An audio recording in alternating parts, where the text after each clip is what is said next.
Shine India police academy స్థాపించిన తర్వాత వచ్చిన మొదటి రిక్రూట్మెంట్ లోనే స్టేట్ ఫస్ట్ ర్యాంక్ సాధించిన ఏకైక సంస్థ shine India police academy. Hi students, welcome to shine India police academy YouTube channel. నేను మీకు గతంలో వీడియోలో ఒకట్ల స్థానం విలువ, ఫైండ్ ద యూనిట్ ప్లేస్, మన ఒకట్ల స్థానం విలువ ఎంత కనుక్కోవడం అనేది చెప్పాను వీడియో. దాంట్లో చాలా సింపుల్గా మనం 1 సెకండ్లోనే దానికి ఆన్సర్ చేసాం మనం.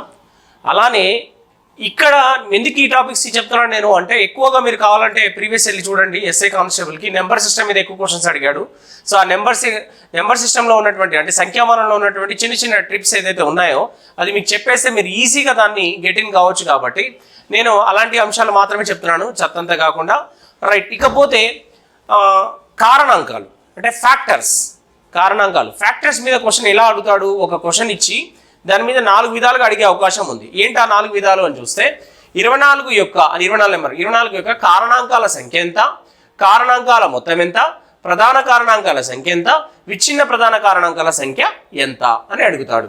Find the 24 number of factors, some of the factors, number of prime factors, number of different types of prime factors.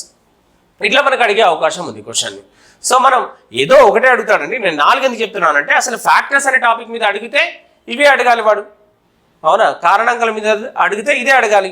So మనం దీనికి ప్రొసీజర్ ఎట్లా చేస్తాము అంటే, ఫస్ట్ ఆఫ్ ఆల్ 24 గురించి అన్నాడు కదా వాడు, 24 తీసుకున్నాం. యాక్చువల్గా మనం 24 గురించి చూస్తే, 24కి 2తో చేస్తే 2 12, అవునా? 2 12 2 అగైన్ 6 2 3. సో మొత్తం మీద మనకు వచ్చింది ఏంటంటే 2 పవర్ 3 ఒకటి వచ్చింది, ఇంటూ 3 పవర్ 1 వచ్చింది. 2 పవర్ 3 వచ్చింది, 3 పవర్ 1 వచ్చింది. ఫస్ట్ క్వశ్చన్ ఏంటి? కారణాంకాల సంఖ్య ఎంత, నెంబర్ ఆఫ్ ఫ్యాక్టర్స్. ఏం చేయాలి అంటే, పవర్స్ని ఒక్కొక్కటి కలిపి 3 + 1 ఇంటూ ఈ పవర్ని కూడా 1 + 1, ఓన్లీ పవర్స్ని, ఘాతాంకాలను ఒక్కొక్కటి కలపాలి. 3 + 1 1 + 1 ఏమవుతుంది? 3 + 1 1 + 1 అంటే 3 + 1 4 అవుతుంది, 1 + 1 2 అవుతుంది. అంటే 4 2 8.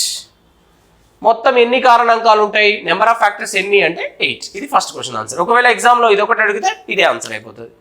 ఒకవేళ రెండో ప్రశ్న అడిగాడు అనుకోండి మనకి ఎగ్జామ్లో, ఏంటది రెండో ప్రశ్న? కారణాంకాల మొత్తం మీద, సమ్ ఆఫ్ ది ఫ్యాక్టర్స్.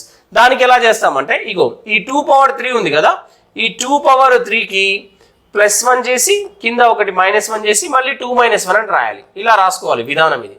ఇగో 2 పవర్లో ఉన్నదానికి +1 చేయాలి, కింద మళ్ళీ 2 - 1 పెట్టాలి, మళ్ళీ -1 పెట్టాలి, ఇంటూ. ఇప్పుడు ఇది చూడండి, 3 పవర్ 1 ఉంది కదా, 3 పవర్ 1 అలాగే రాసి దానికి పవర్లో +1 పెట్టి కింద -1 పెట్టి మళ్ళీ కింద కూడా 3 - 1 అని రాయాలి. సో అప్పుడు ఏమవుతుంది, దీన్ని సాల్వేషన్ చేస్తే చూడండి, 2 పవర్ 3 + 1 అంటే 2 పవర్ 4, 2 పవర్ 4 అంటే 16, 16 - 1 అంటే 15 అవుతుంది, 15 బై 2 - 1 అంటే 1 ఇంటూ 3 పవర్ 2 అవుతుంది, 1 + 1 అంటే 3 పవర్ 2, 3 పవర్ 2 అంటే 9, 9 - 1 అంటే 8, 8 బై 3 - 1 అంటే 2 అవుతుంది. సో 2 1 2 4 15 4 60 అనమాట, 60 అనమాట. దాని ఆన్సర్ ఏంటి అంటే 60. కారణాంకాల మొత్తం, సమ్ ఆఫ్ ది ఫ్యాక్టర్స్ ఎంత అంటే 60. నెక్స్ట్ ఇది సెకండ్ క్వశ్చన్. ఒకవేళ థర్డ్ క్వశ్చన్ మనకు అడిగాడే అనుకోండి, థర్డ్ క్వశ్చన్ అడిగితే ఏమంటాడు? ప్రధాన కారణాంకాల సంఖ్య ఎంత. ప్రధాన కారణాంకాల సంఖ్య అంటే ఓన్లీ ఈ ఘాతాంకాలని కూడా అంటే 3 + 1 ఎంత అవుతుంది? 4. ఇది ప్రధాన కారణాంకాలు అంటే 2 2 2 3 2లు ఉన్నాయి, ఒక 3 ఉంది, కాబట్టి మొత్తం 4 అనమాట. 3 + 1 4 అని పెడతాం. ఇది third question, number of prime factors. నేను ఫోర్త్ క్వశ్చన్ దగ్గరకు అడిగాను, మన ఫోర్త్ క్వశ్చన్ అడిగాడు అనుకోండి, number of different types of prime factors, విచ్ఛిన్న ప్రధాన కారణాంకాల సంఖ్య. అసలు ఇక్కడ ఎన్ని ప్రధాన కారణాంకాలు వాడామని అంటే, 2 అనే ఒక జాతిని, 3 అనే ఒక జాతిని వాడాము. అంటే 2 అనేది క్యారెక్టర్ని, అండ్ 2 అనే డిజిట్ని, 3 అనే డిజిట్ని వాడినాం. కాబట్టి క్యారెక్టర్స్ ఎన్ని అంటే 2 అనేది 1 + 3 అనేది 1. సో 1 + 1 2 ఆన్సర్ అనమాట. సో ఇట్లా మనం ఏం చేస్తాము అంటే, ఫ్యాక్టర్స్ని కనుక్కోవడం కోసం క్వశ్చన్స్ చేసే విధానం. మరి 24 జనరల్గా ఇదంతా ఎందుకు చేయాలి సార్? 24 అనేది చిన్న నెంబరే కదా. 24 కనుక నువ్వు కారణాంకాలు రాయాలనుకోండి, 1 కారణాంకం 24కి, 2 కారణాంకం 2తో పోతుంది, అవునా? 3 3తో డివిజిబుల్ అవుతుంది, 3తో పోతుంది, 4తో డివిజిబుల్ అవుతుంది, 4 కూడా డివిజిబుల్ అవుతుంది, 5తో డివిజిబుల్ అవ్వదు, 6తో కూడా డివిజిబుల్ అవుతుంది, కాబట్టి 6 కూడా కారణాంకమే. 7 డివిజిబుల్ అవుతుంది, 7 అవుతుందా అంటే కాదు, కాబట్టి 7 కాదు. 8తో డివిజిబుల్ అవుతుంది, 8 కూడా కారణాంకమే. 9తో డివిజిబుల్ అవ్వదు, 10 కాదు, 11 కాదు, 12తో డివిజిబుల్ అవుతుంది. సో 12 కారణాంకమే. నెక్స్ట్ 24తో కూడా డివిజిబుల్ అవుతుంది, 24 ఒకటి కూడా 24. సో 1 2 3 4 5 6 7 8 టోటల్గా మనకు ఎన్ని వచ్చినాయండి ఇక్కడ అంటే ఇవి టోటల్ చేస్తే మనకు 8 వచ్చినాయి, రైట్? ఇగో అదే ఆన్సర్. ఫస్ట్ ఆన్సర్ ఏంటి అంటే ఇగో 8 అనేది. ఈ కారణాంకాలు అన్నిటిని కూడా అనుకోండి 24 + 12 36, 36 + 8 44, 44 50, 50 54, 54 + 6 60 అని చూడండి టోటల్.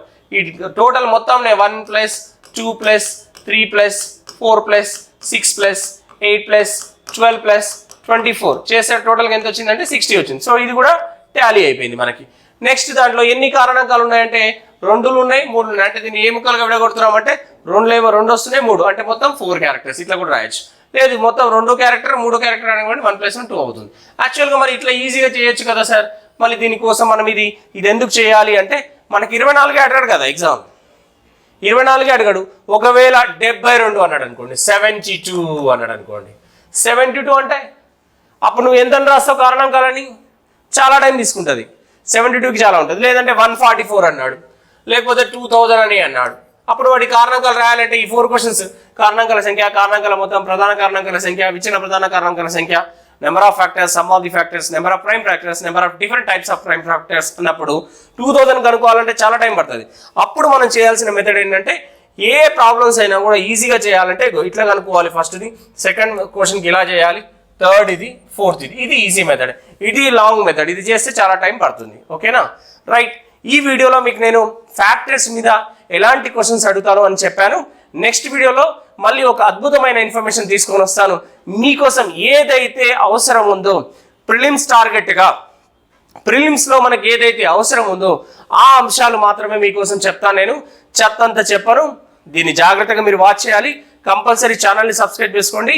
ఇది మీకు చాలా యూస్ఫుల్ అవుతుంది. జస్ట్ రోజు మీరు ఏం చేయాలంటే పుస్తకాలే చదవాలి, చెత్తంతా ఫోన్ని వాడకూడదు. ఓన్లీ ఒక 5 నిమిషాలు మన వీడియో చూడండి, 5-10 నిమిషాలు వీడియో ఉంటుంది. దానివల్ల మీకు ఒక మార్క్ వస్తుంది తప్ప నష్టం అయితే జరగదు. ఓకేనా, right? Thank you very much. I love you.